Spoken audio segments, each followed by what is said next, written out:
По многочисленным просьбам, кто в комментариях писал, как мерить стены, чтобы заказчики нам не говорили по потолку квадратуру. Показываю, как мерить стены. Мы тут будем клеить обои. Берем длину комнаты.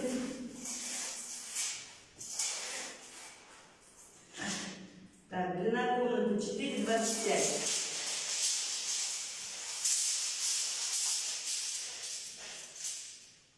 4,25.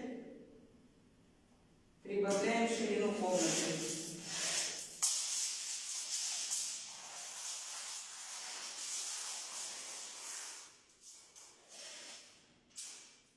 Ширина 4,90.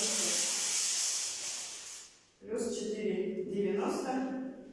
Так как у нас тут по 2 стены, значит 4,25 плюс 4,90 умножаем на 2. Это будет наш периметр комнаты. Этот периметр умножаем на высоту комнаты. Высота у нас 2,86. Вот это у вас будет квадратура. Теперь отнимаете окна и двери, соответственно. И это будет квадратура того, что вы поклеите обои, а никак не по потолку. Потолок, соответственно, ширина на длину. Это будет квадратура потолка.